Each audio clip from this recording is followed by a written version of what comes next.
Hello everyone. Greetings from Dr. Guillermo Villatoro, a specialist doctor in the branch of pediatrics. I began my studies in general medicine at the University of El Salvador, and at the same university, I did my postgraduate specialization in pediatrics. Currently, I am working in my pediatric clinic located at the San Francisco Hospital in the city of San Miguel, and I also work certain periods at the Benjamin Bloom National Children's Hospital in San Salvador. Also, I have a total of 4 years of experience in the pediatric area. And I feel very grateful to be in charge of carrying out this small webinar that I hope will be very helpful for all those who are interested in specializing in the area of pediatrics. So, let us begin. First of all, I would like to thank you for participating in this learning session. And I ask you a question. Have you ever thought what pediatric means? Pediatrics. First, what is pediatrics, you will wonder. Pediatrics is a branch of medicine that is dedicated to the medical care of infants, children, adolescents, and young adults. Pediatric care can begin before conception and continue through pregnancy. This is why usually pediatrics is related to obstetrics, which is the field of study concentrated on pregnancy, childbirth, and postpartum period. The person who practices pediatric medical care is a pediatrician. For example, I am a pediatrician. Now, you can ask me, until what age is the right age to go to a pediatrician? This will depend on each pediatrician.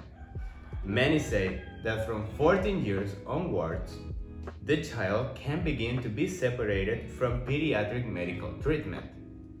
In other cases, pediatric care can be extended from 21 to 26 years of age.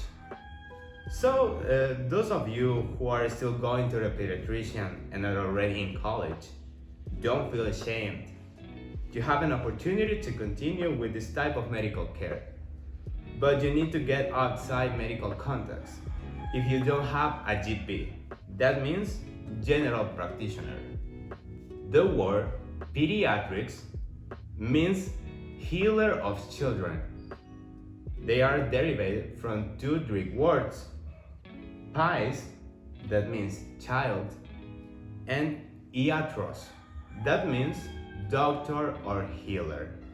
Pediatrics is a relatively new medical specialty, developing only in the mid-9th century. Abraham Jacobi is known as the father of pediatrics. He was a German-born physicist who established the first clinic for diseases of children in the United States in the year of 1860, and is considered the founder of American pediatrics. So, what does a pediatrician do? A pediatrician is a child's physician who provides not only medical care for children who are acutely or chronically ill, but also preventive health services for healthy children. This means that a pediatrician is not only in charge for curing the child, but is also responsible for the prevention of their diseases and the good development of the child in their environment. This is why pediatrics differs from other medical specialties, since its object of study, which is the child, requires comprehensive and systematic care in 3 phases or areas. First, preventive pediatrics. Preventive pediatrics is the part of pediatrics that concerns everything related to the care of healthy children and adolescents. It can be considered as the primary stage of pediatric care. Preventive pediatric can be classified in 3 ways. Antenatal preventive pediatrics. Its objective is the care of antenatal mothers. This includes adequate nutrition, prevent of communicable diseases, preparation for delivery and breastfeeding, and motor draft training. Postnatal preventive pediatrics. This includes promotion of breastfeeding, introduction of complementary feeding in appropriate age, immunization, prevention of accidents, and road monitoring, periodic health checkup. Social preventive pediatrics. It is defined as the application of principles of social medicine to pediatrics to obtain a more complete understanding of the problems of children in order to prevent and treat disease and promote adequate growth. Then we have clinical pediatrics. Clinical pediatrics are the modes of comprehensive, total, and continuous medical assistance in children and adolescents in a state of illness. It's the part that requires the immediate action of the pediatrician. Finally, we have social pediatrics that is interested in everything that concerns healthy and sick children and adolescents in their individual interrelationships and with the community, in the physical and human environment in which they develop uninterruptedly and with their own characteristics. It is the post-consultation area, an area in which parents are the vehicle for its proper functioning. Also, a pediatrician manages physical, mental, and emotional well-being of the children under their care at every stage of development in both sickness and health. That is why pediatricians must be like the child's second or third parents.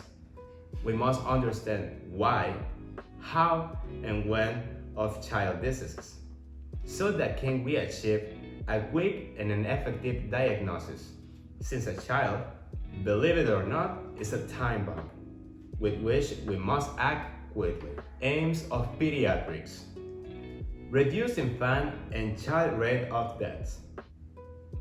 Did you know that the neonatal death rate in El Salvador is the lowest in all Central America?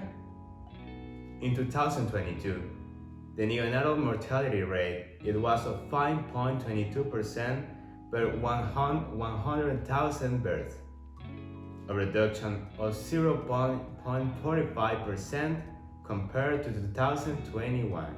Control the spread of infection diseases, such as stomach infections, respiratory infections, and skin diseases. Promote healthy lifestyles for a long disease-free, and help ease the problems of children and adolescents with chronic conditions. Pediatricians diagnose and treat several conditions among children, including injuries. Child injuries refers to unintentional injuries that occur among children and teens from 0 to 19 years. Car crashes, suffocation, drowning, poisoning, fires, and falls are some of the most common ways children are hurt or killed. The number of children dying from injury dropped nearly 13% over the last decade. However, injury is still the #1 cause of death among children. More can be done to keep our children safe. Infections. The most common bacterial infections among children are skin, ear, and throat infections. Bacterial infections are more common among very young children because they are exposed so often to and in such close contact with other young children. Genetic and congenital conditions. The most common severe congenital disorders are heart defects, neural tube defects, and Down syndrome.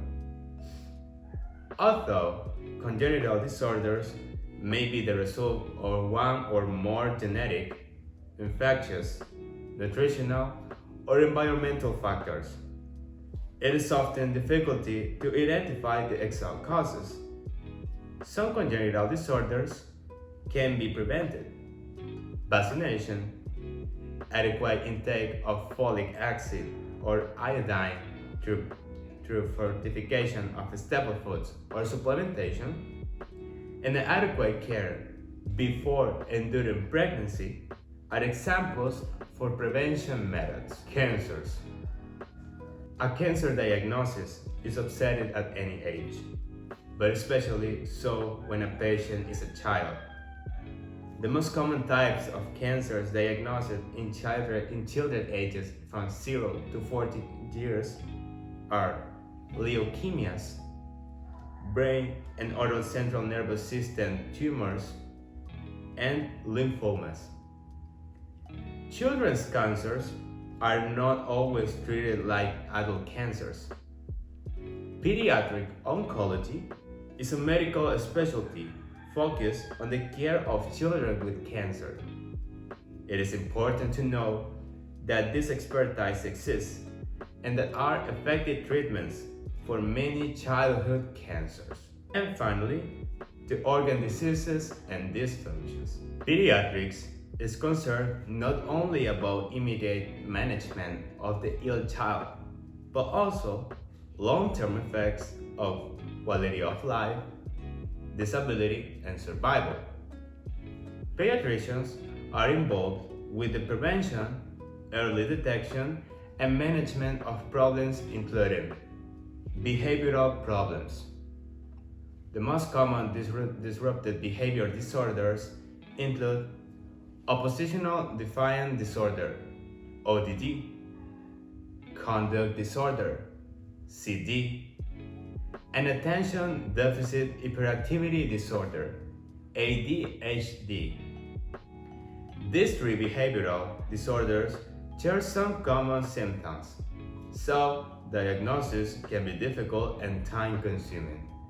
Functional disabilities, such as hearing problems, premature vision loss, difficulty walking or running, and memory loss or severe lack of concentration. Social stresses. School is the first place where children live their social life.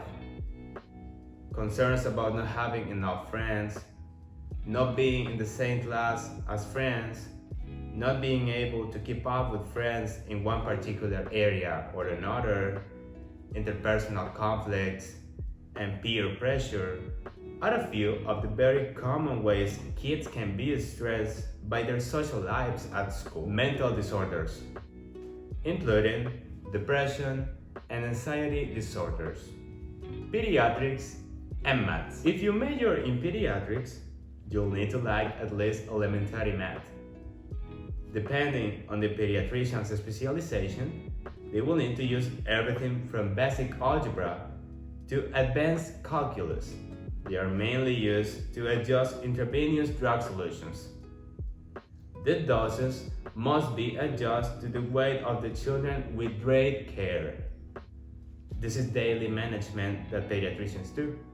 This is an interesting fact for those who think that in medicine we do not see anything about mathematics. We see that in pediatrics, mathematics is the fundamental basis for the effective treatment for children's diseases. And it is logical. You will not put the same doses of medicine on an overweight child than the one with malnutrition. You could be putting the child's life on risk. Pediatric medical equipment. A pediatrician has his own tools for the treatment of his little patients. Let's get to know the most common ones. A scale. One of the first things that as pediatricians we do is that when the baby is examined, we weight it, so we can begin the monitor its growth at each visit. It is placed on a bench scale with curved sides. As the baby grows too large for this type of scales and is able to stand, we can have them stand on an adult scale to monitor their weight. Comparisons are made using a standard growth chart to determine if their growth is normal. Normally, children stop growing at the end of puberty, but this can vary depending on nutrients consumed and certain conditions that may occur during their growth. Thermometer. As pediatricians, we use a thermometer to check the temperature of our patients. There are several types of thermometers. Sometimes, a rectal thermometer is used to coat it with Vaseline or other lubricant and placed in the child's anus until a reading is obtained. We can also check the child's temperature under the arm, or if he or she is old enough to understand that they can hold a thermometer under his tongue, as long as he does not bite it. It is also another method of temperature checking. Newer thermometers can check the temperature with an immediate reading by placing a probe into the patient's ear. We consider a child to have a fever when his or her temperature is at or above these levels. 100.4 degrees Fahrenheit, measured in the buttocks. 99.5 degrees Fahrenheit, measured in the mouth, and 99 degrees Fahrenheit when it's measured under the arm. If one of these temperatures is reported, a possible infection in the child can be suspected. A stethoscope. Pediatricians use a stethoscope like this to listen to a child's heart and lungs. The flat end of the stethoscope is placed against the child's chest, and the other ends are placed in our ears like this, so that we can hear the child's heartbeat like this. The end is placed against the back so that we can hear the child's lungs. We call out the child to take a deep breath while we are listening, like this.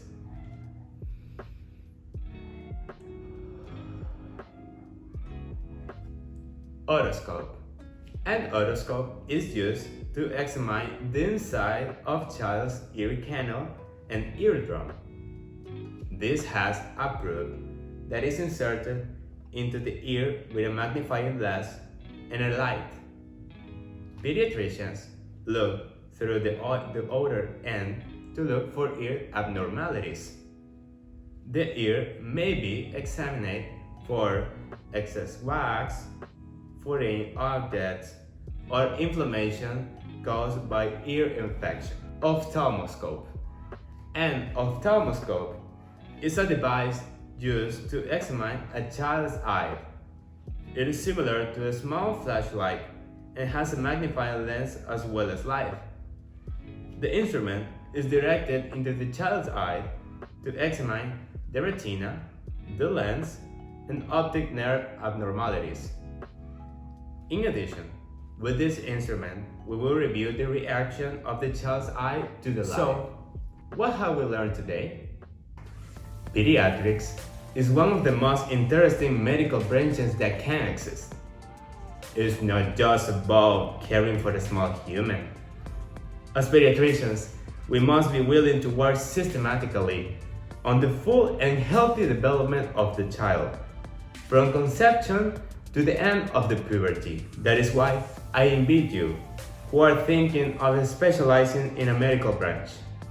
Pediatrics can open you to a world full of challenges that will help you to development of your humanitarian person. Because it is necessary that we remember how important children are for our society. They are the future of our world.